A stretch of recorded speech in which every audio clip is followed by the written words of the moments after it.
से मुसलमानों की जनसंख्या बढ़ती जाएगी, हर जगह ये दंगे होते रहेंगे। जहां भी दुनिया में मुसलमानों की जनसंख्याएं बढ़ती हैं, वो वहां दूसरे लोगों को जिंदा रहने नहीं देते। पता ना कि जितनी देर में हिंदू अपनी जुबान को लपलपाते हैं, इतनी देर में मुसलमान अपनी तलवार पैनी कर लेते हैं। विवादित बयानों को लेकर, बकचोदियों को लेकर देश में हमेशा सरदर्द होता रहता है। इससे होता कुछ नहीं, आज तक अपनी जिंदगी में ये कुछ कर नहीं पाया है। मात्र 17 साल की उम्र में सीधी, जो कि मध्य प्रदेश का एक जिला है, वहां पर इसके परिवार के साथ ये रहता था। भेदभाव पैदा करने के लिए इस धरती पर मुसलमानों को बेदर्द कह देते हैं, इस्लाम को बुरा कह देते हैं। मैं कहता हूं अस्सलामु अलैकुम वरहमतुल्लाहि वबरकातुहू। इस्लाम के खिलाफ बोलने वाले तो हर रोज मुंह खोल रहे हैं, बस चाहते हैं कि किसी तरह मुसलमानों को काट कर, मार कर, बाइकआउट करके बस खत्म ही कर दिया जाए। अपने आप को भगवा रंग में ढांप कर, अपने आप को संत, साधु और पंडित बताकर लोगों के बीच में भेदभाव करने की बहुत ही बुरी बयान करने बैठ जाते हैं लोग, और समझते हैं कि इनकी अकल के हिसाब से सारे लोग वही करेंगे। तो ये बिल्कुल गलत है, और अपने आप को सनातनी धर्म के बताते हैं, और अपने इस काम को अंजाम देने के लिए मुसलमानों पे भड़काऊ बयान करते रहते हैं। तो सबसे पहले तो आप इनका भड़काऊ बयान सुनिए, और बयान सुनने के बाद आप बिल्कुल पूरा वीडियो देखिएगा। इनकी पोल खुलने वाली है, और पोल खोलने वाला कोई मुसलमान नहीं है, वो भी एक हमारे हिंदू भैया ही हैं। उसके बाद जो है इनके इस बयान का जवाब देने वाले ये संत, साधु, पंडित है या नहीं, अल्लाहु आलम। ये तो पोल खुलेगी तो मालूम चलेगा, लेकिन इनका जो जवाब देने वाले हैं वो जरूर इज्जत के काबिल हैं। तो आप बिल्कुल कंटिन्यू बने रहे हमारे साथ, और आप इसे देखिए, उसके बाद जो है हम जवाब देंगे। हिंदुओं के दिमाग से पॉलिटिक्स निकलती नहीं है। ये देश इसीलिए 1400 साल से इस्लाम का वो आतंक झेल रहा है, क्योंकि हिंदू तो राजनीति में लगा रहता है और मुसलमान हिंदुओं को खाने में लगे रहते हैं। विंस्टन चर्चिल ने कहा था ना कि जितनी देर में हिंदू अपनी जुबान को लपलपाते हैं, इतनी देर में मुसलमान अपनी तलवार पैनी कर लेते हैं। इसके पीछे कोई साजिश नहीं है, ये सीधा सीधा है। जैसे जैसे मुसलमानों की जनसंख्या बढ़ती जाएगी, हर जगह ये दंगे होते रहेंगे। जहां भी दुनिया में मुसलमानों की जनसंख्याएं बढ़ती हैं, वो वहां दूसरे लोगों को जिंदा रहने नहीं देते। तो ये कोई नई बात नहीं है, तो ये तो बढ़ता रहेगा। अभी तो आपको बहुत कुछ देखना है, ये तो छोटी सी बात है। धीरे धीरे जैसे मुसलमानों की जनसंख्या बढ़ेगी, तो आपको एक दिन ये भी देखना है कि खुलेआम जो है मतलब लोगों का कत्ल भी क्या करेंगे, ISIS वालों की तरह, और बेटियों की मंडियां भी लगाया करेंगे, और मंदिर सारे तोड़ देंगे। इनका धर्म इन्हें यही सिखाता है। पूरी दुनिया में इस्लाम ने जो किया है, भारत उसकी सबसे बड़ी प्रयोगशाला है। भारत इस्लाम की सबसे बड़ी प्रयोगशाला है। तो ये बिल्कुल सुनियोजित नहीं है, तो मतलब ये है ही, इनकी नेचर में ही है। लेकिन तो फिर एक काम करना चाहिए ना, नीतीश को कुर्सी छोड़ देनी चाहिए। अगर भाजपा इतना कमजोर विपक्ष होकर भी वहां इतने बड़े दंगे करवा सकती है, तो फिर नीतीश कुमार कुर्सी पे बैठे क्यों, कुर्सी छोड़ देनी चाहिए। ये नेताओं का काम है एक दूसरे पर दोषारोपण करना, क्योंकि ये सच्चाई की तह में जाना ही नहीं चाहते। मुसलमानों की नेचर में लड़ना है, उनकी नेचर में कत्लो गारत है, उनकी नेचर में लूटपाट है। वो दूसरों के जुलूसों को देख ही नहीं सकते। जिस दिन योगी जी की सरकार यहाँ नहीं रहेगी, आप यूपी का देखना क्या हाल होगा। यूपी में नहीं होते थे क्या जुलूसों पे, कोई ऐसे शोभा यात्रा निकलती तो उस पर हमले नहीं करते थे क्या? ये तो जब से योगी जी आए हैं, यहाँ हमले बंद हो गए हैं। योगी जी की सरकार हटेगी, यहाँ हमले फिर शुरू हो जाएंगे। अगर योगी जी मुख्यमंत्री ना हो, तो यहाँ तो मुसलमान जो है हिंदुओं को पका के खा जाए, जैसे जम्मू कश्मीर में खाते हैं। जैसे जम्मू कश्मीर में हिंदुओं को मार के पका के खाते हैं, उस तरह से मार के पका के खा जाए हिंदुओं को।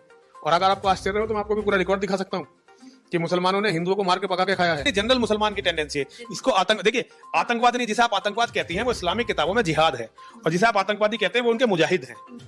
ये आतंकवाद नहीं, ये तो इस्लाम का जिहाद है। और दुनिया का हर वो मुसलमान जो मोहम्मद और कुरान में विश्वास करता है, वो मुजाहिद है, वो जिहादी है, और वो सबके साथ ऐसे ही करेगा। उसका लक्ष्य है, कुरान में लिखा हुआ है, वो काफिर की एक कोई औरत को नहीं छोड़ेंगे, काफिर के एक भी मठ मंदिर को नहीं छोड़ेंगे, एक भी काफिर को जिंदा नहीं छोड़ेंगे। ये उनका लक्ष्य है मेरी बेटी। अगर हम नहीं समझना चाहते तो हमारी कमी, उनकी गलती थोड़ी है। नीतीश को श्री राम कह रहे मस्जिद में जाके, मतलब इससे क्या फर्क? जय श्री राम करके तो पागलपना है। मतलब एक तरफ मुसलमान कत्ल कर रहे हैं, एक हिंदू झंडा फहरा रहे हैं, ये है क्या? ये हिंदू का पागलपना ही तो है।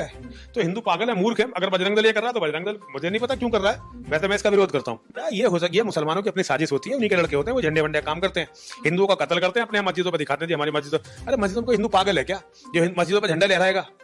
बजरंग दल के लड़के पागल है क्या? एक तरफ तो मुसलमान कत्ल कर रहे हैं, वे झंडे लहराते फिर रहे हैं। पत्थरबाजी क्या बजरंग दल ने कर ली क्या? पत्थरबाजी तो क्या जम्मू कश्मीर की पत्थरबाजी बजरंग दल करता है क्या? सारे ये सब काम मुसलमानों के, मुसलमान ही करते हैं। मुसलमान ही जो है झूठे ड्रामे करते हैं। ये सब झूठी बकवास है। पत्थरबाजी को हिंदुओं ने थोड़ी कर दी, पत्थरबाजी मुसलमान करते हैं, मस्जिदों में इकट्ठा होते हैं, पत्थरबाजी करते हैं। उनके यहाँ तो इसकी ट्रेनिंग है।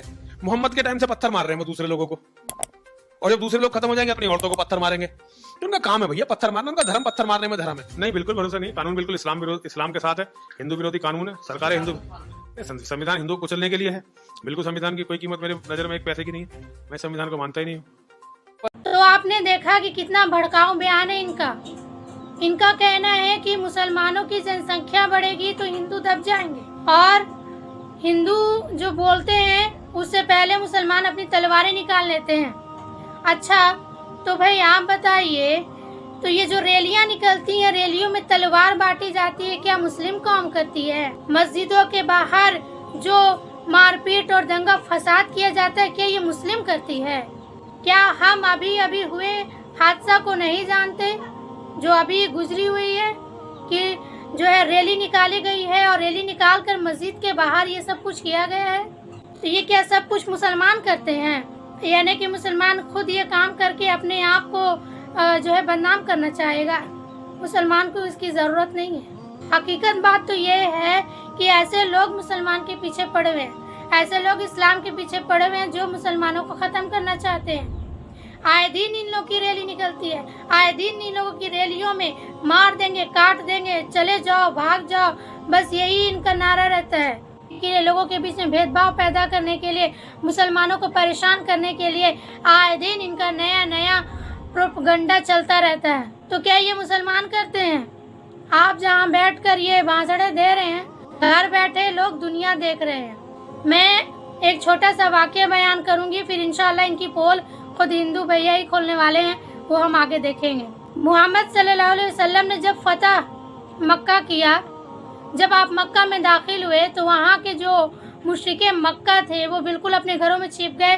कोई मक्का को छोड़कर भाग गया कि अब क्या होगा, क्योंकि उस समय ऐसा होता कि जो जीत जाता वो बिल्कुल मार काट करके सब कुछ तबाह कर दिया जाता था, हत्ता कि जानवरों को भी जिंदा नहीं छोड़ा जाता था।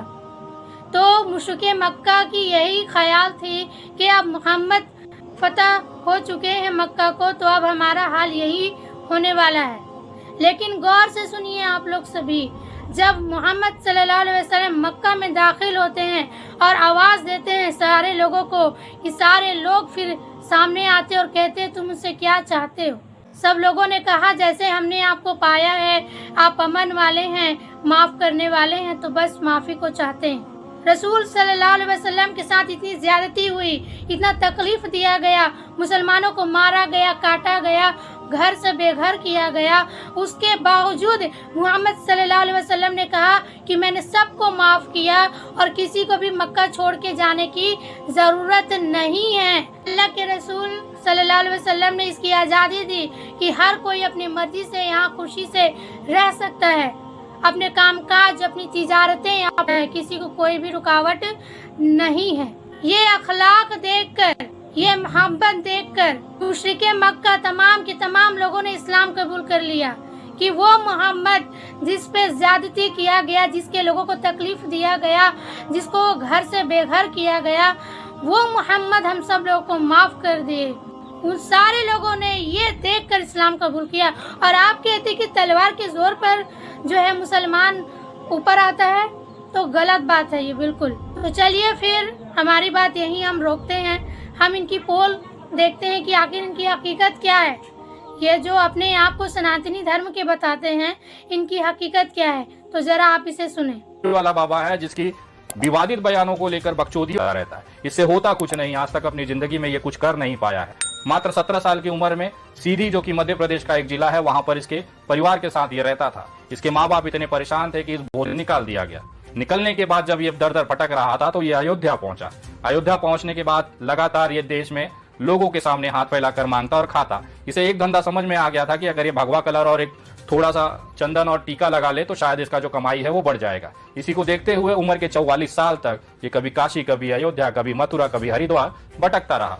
गाजियाबाद के डासना मंदिर के यति नरसिंहानंद के धोती के अंदर जाके ये महाराज छुप गए। 27 दिनों तक ये यति नरसिंहानंद के धोती के अंदर जाकर समाये रहे और वहां पर छुपे रहे। संत समाज है वो इन जैसे चूती और फर्जी बाबाओं को पिछवाड़े लात मारकर भगाता है, लेकिन हमारे हिंदू समाज और सनातन समाज में कुछ ऐसे लोग हैं जो आज भी जाकर इसके तलवे और अंडवे सहलाते हैं और उसको समझ में आता है कि बहुत बड़े तपस्वी ज्ञानी है। न केवल इस नाम को कलंकित किया, उस भगवे को कलंकित किया, उस सनातन को कलंकित किया जिसका एक गौरवशाली इतिहास रहा है। मैं पूछना चाहता हूं उस तमाम मेरे भारत के सनातनी भाइयों से, मुसलमानों की नफरत में और राजनीति करने के चक्कर में ये फर्जी बाबा हमारे संत समाज और खास तौर पे अयोध्या को कलंकित कर रहा है, इस पर आप क्या कहना चाहते हैं? कमेंट करके जरूर बताएं।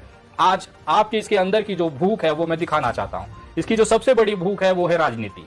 इन्होंने देखा योगी आदित्यनाथ जी इतने सालों से संघर्ष करने के बाद मुख्यमंत्री बन गए, तो मैं विधायक और सांसद तो बन ही सकता हूं। वो बाबा हैं जिनके अंदर राजनीति कूट कूट कर भरी हुई है। मुसलमानों के खिलाफ बोलना ताकि सनातनी और हिंदू भाइयों का एक जो तबका है जो मुसलमानों से नफरत करता है वो इनकी तरफ आकर्षित हो। इनका केवल इतना सा ही एजेंडा है। इंसान को भगवा पहनना, टीका लगाना, यहाँ तक कि सनातन का शब्द का अपने मुंह में इस्तेमाल करना भी इस शब्द को कलंकित करता है। मैं तमाम मेरे सनातनी भाइयों और खासतौर पर हिंदू समाज से निवेदन करूंगा क्योंकि अपने समाज में पल रहे ऐसे फर्जी लोगों को पहचानने की कोशिश करें। हो सकता है आसाराम की तरह ये भी इंसान आगे चलकर आपके सनातन धर्म की बच्चियों का बलात्कार करने में कोई भी कसर न छोड़े।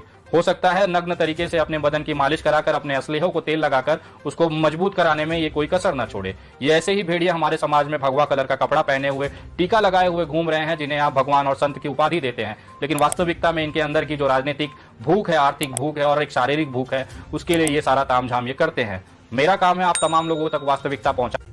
इस भैया ने बहुत ही अच्छे तरीके से इनकी पोल खोल दी।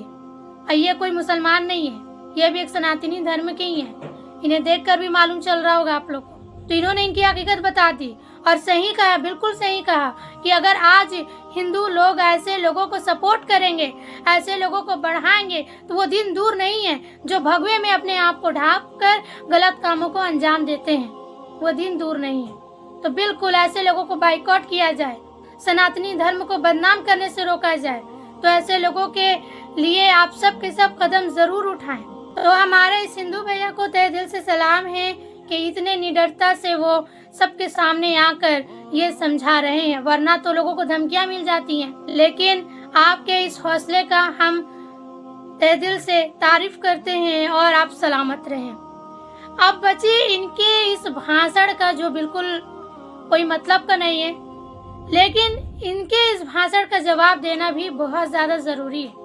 अब मैं जवाब दूंगी तो लोग कहेंगे कि भाई आप तो मुसलमान हैं और आप तो क्यों मुसलमान के सपोर्ट में नहीं कहेंगे।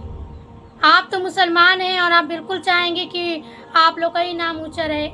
लोग ऐसा सोचते हैं। इस भेदभाव के भाषण का जवाब हम नहीं देने वाले। ये जवाब भी एक इज्जतदार जो है शंकर आचार्य जी देंगे।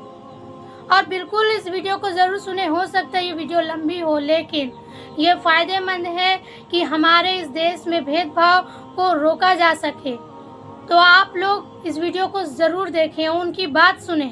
तो चलिए फिर हम इनकी वीडियो को देखते हैं कि अगर इस्लाम को पूरी दुनिया अगर स्वीकार कर ले तो इसमें कोई बुराई नहीं है। इस्लाम परमात्मा के द्वारा बताया गया सिद्धांत है। इस्लाम किसी व्यक्ति का अपना नियम नहीं है, अपना सिद्धांत नहीं है। कुछ लोग भेदभाव पैदा करने के लिए इस धरती पर मुसलमानों को बेदर्द कह देते हैं, इस्लाम को बुरा कह देते हैं। मैं कहता हूं उनसे बुरा इस दुनिया में कोई नहीं है। वो शैतान के बच्चे हैं, खुदा के बच्चे नहीं हैं। क्योंकि जहां तक मेरी अपनी पहुंच है, हमने वेदों को पढ़ा, पुराण को पढ़ा, शास्त्रों को, हिंदू धर्म ग्रंथों को पढ़ा, उसके बाद में मुसलमानों के बीच में जाना शुरू किया। मैं आप लोगों के बीच में आकर के एक बात बताता हूं। कुछ समय से हिंदू धर्म के नाम पर कुछ संस्थाएं हिंदू मुसलमानों में भेद पैदा करने के लिए कुछ ऐसा कार्य किया जिसकी वजह से आम हिंदू, सीधा साधा हिंदू बेचारा जान ही नहीं पाता है इस्लाम क्या है और सनातन धर्म क्या है। सनातन धर्म और इस्लाम में कोई भेद नहीं है और हिंदू धर्म तो कोई धर्म ही नहीं है। सनातन धर्म धर्म है और शायद जो संस्कृत का सनातन शब्द है, अगर किसी भाषा में उसको इस्लाम कहा जाए तो कोई बुरी बात नहीं है। इस्लाम और सनातन में कोई भेद नहीं है, क्योंकि परमात्मा एक है, परमात्मा सबका है। ये संदेश ऋषियों मुनियों ने दिया, और यही संदेश परमात्मा का भेजा हुआ संदेश स्वयं हमारे मोहम्मद साहब ने इस पैगाम को हमको दिया। तो हम भेदभाव क्यों करें? यहां पर भारत का मुसलमान, एक बात बिल्कुल मैं स्पष्ट बता रहा हूं आपसे, अगर भारत का मुसलमान सो गया तो भारत सो जाएगा। इसलिए भारत को जगाना है तो मुसलमानों को जागते रहना पड़ेगा। भारत जाग जाएगा, पूरी दुनिया जाग जाएगी। यह भी मैं जानता हूं कि भारत के सच्चे हिंदुओं को, जो सच्चे सनातन धर्मी हैं, उनको मुसलमानों से प्रेम चाहिए, उनको मुसलमानों से भेद नहीं चाहिए। अगर कोई अच्छा हिंदू है, सच्चा हिंदू अपने को कहता है, तो पहले तो सनातन धर्म को मानता हो। अगर हिंदू की परिभाषा सनातन धर्म से हट करके कोई परिभाषा है, तो ऐसे हिंदू धर्म को मैं तिलांजलि देता हूं। हिंदू धर्म कुछ नहीं है। फिर हिंदू धर्म वही है जो वेद को माने, पुराण को माने और सनातन को माने। सनातन धर्म धर्म है, और उस धर्म को न मान के अपनी एक नई व्यवस्था चलाना शुरू कर दे, इसका मतलब ये है, और नाम भगवान का ले। एक बात और बता देता हूं, भगवान कोई आदमी की तरह नहीं है कि रोज रोज नियम बदलेगा। रोज रोज नियम बदलना आदमियों का काम है। मैं तो कहता हूं कि अगर शंकराचार्य लोग सब मिलकर के इस विचार में स्थित हो जाएं कि सनातन धर्म वो धर्म है जो इस्लाम से अलग नहीं, इस्लाम वो धर्म है जो सनातन से अलग नहीं, और जो भेद पैदा होता है या राजनीति में होता है, साम दाम दंड भेद, ये राजनीति में है, धर्म में नहीं है। धर्म में है एको ब्रह्म द्वितीयो नास्ति, एकमेव द्वितीयम ब्रह्म ला इलाहा इल्लल्लाह। ये धर्म कहता है, ये धर्म की बात है। एक बात याद रखिएगा, जब से शुरुआत हुई होगी और जब तक ये दुनिया रहेगी, ईश्वर का सिद्धांत एक था, एक है, एक ही रहेगा। मानने वाले आपस में भेद पैदा करें तो इसमें उसका कोई दोष नहीं है। दोष तो उन लोगों का है जो लोग भेद पैदा करके प्रतिष्ठा पा चाहते हैं। खास करके इतना जान लीजिए, धर्म भेद को मिटाता है और राजनीति भेद को बढ़ाती है। राजनीति का स्तर केवल राष्ट्र की व्यवस्था तक है और धर्म पूरे विश्व के लिए है। राजनीति से केवल आप देश का हित कर सकते हैं, लेकिन अगर विश्व का हित करना चाहते हैं तो धर्म की आवश्यकता है, और वो धर्म कुरान में स्पष्ट रूप से अच्छी तरह से समझाया गया है, बताया गया है। हमें हिंदी की कुरान भी प्राप्त है, उपलब्ध है, आज अंग्रेजी की भी मिल गई है।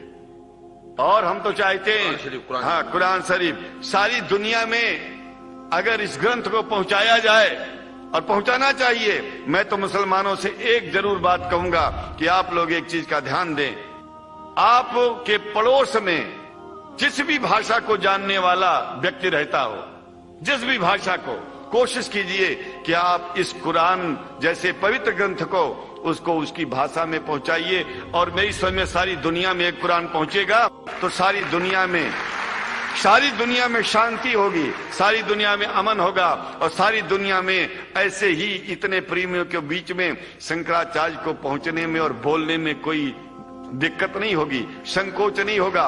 आप लोग भी निडर हो जाइए, आप लोग भी संकोच छोड़िए। हम जानते हैं कभी कभी संकोच में, कभी कभी इस देश के कुछ जो फिरका परस्त लोग हैं, उनकी उल्टी सीधी योजनाओं में हम लोग एक दूसरे से मिल नहीं पाते। हम हाथ पसारे हुए आपके सामने खड़े हैं, आए हैं, हम आपको गले से लगा रहे हैं, लगाते हैं, दिल भी मिलाएंगे, गला भी मिलाएंगे, और जरूरत पड़ गई तो आप लोगों के लिए दिल कटाने की और सिर कटाने की जरूरत पड़ जाए तो इस्लाम के लिए शंकराचार्य आपका साथ देगा। क्योंकि शंकराचार्य जानते हैं इस्लाम धोखा नहीं है, शंकराचार्य जानते हैं इस्लाम बर्बादी का रास्ता नहीं है। शंकराचार्य को पता है कि जो वेद में लिखा है वही कुरान में लिखा है, इसलिए हमारा धर्म नहीं छूटेगा, हमारा धर्म और आगे बढ़ेगा अगर हम मुसलमानों को अपना सगा मानते हैं। तो आप सभी ने इनकी बात पूरी सुनी। ये है शंकराचार्य जी, जो अपने धर्म की किताब को भी पढ़े हैं और कुरान को भी पढ़े हैं, और मुझे इस पे और ज्यादा बात करने की जरूरत नहीं पड़ेगी क्योंकि ये बहुत ही आसान भाषा में सब कुछ बता दिए हैं। तो ये है हकीकत। हमारे बीच में जो लोग बॉर्डर रखना चाहते हैं, ऐसे लोगों को बिल्कुल हटा दिया जाए, ऐसे लोगों को दूर कर दिया जाए। ऐसे लोग इस दुनिया में बहुत तेजी से बढ़ रहे हैं। क्यों? क्योंकि हमने मौका दिया है उनको, हमने उनको बढ़ाया हुआ है। अगर हम इसे बाइकआउट करेंगे, इसे रोकेंगे, तो कोई भी सनातनी धर्म और मुसलमानों के बीच नहीं आ सकता। कोई किसी भी धर्म का हो, इंसानियत को ख़त्म नहीं कर सकता, एक दूसरे के बीच में जंग नहीं कर सकता। और शंकराचार्य जी ने बहुत ही अच्छी बात कही, और वो ये है कि उन्होंने रिक्वेस्ट भी किया कि हर मुसलमान अपने पड़ोसी का ख्याल रखे, और सबसे अच्छा ख्याल तो ये है उसी की भाषा में उसको कुरान जो है दिया जाए, कि वो पढ़े और वो जान जाए कि इस्लाम क्या कहता है। तो बिल्कुल ये मैसेज मेरा मुसलमानों के लिए है कि आप जहाँ भी रहते हैं, जिस जगह में रहते हैं, आप अपने गैर मुसलमान भाइयों का ख्याल रखें और बहनों का ख्याल रखें, और उनके घर तक इस्लाम का पैगाम पहुँचाएं। वो जिस लैंग्वेज को जानते हैं, ज़रूर आप कुरान उनको दें। कुरान पढ़ना सबका हक है, ये मुसलमानों का ही नहीं है, कुरान पढ़ना सबका हक है। और शंकराचार्य जी ने ये बात कहा जो वाकई दिल खुश करती है।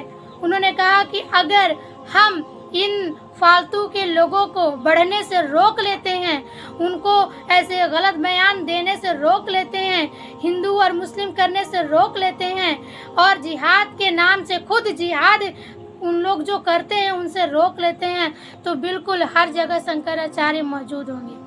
ऐसे लोग मौजूद होंगे जो एकता की बात करेंगे, हमको अलग नहीं करेंगे, हमारे बीच में मोहब्बत की बात करेंगे, बिल्कुल मौजूद होंगे। तो ये सिर्फ और सिर्फ हमारी मेहनत से हो सकता है। तो तहे दिल से सलाम है मेरे उस हिंदू भैया को, और तहे दिल से सलाम है शंकराचार्य जी को।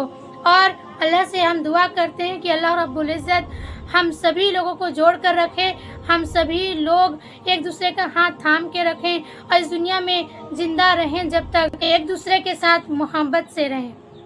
तो आज का हमारा जवाब जो था इस ऐसे ढोंगी बाबाओं पे था जो ऐसा ढोंग रचते हैं और सनातन धर्म को बदनाम करते हैं, ऐसे लोगों पे ये मुंह तोड़ जवाब था।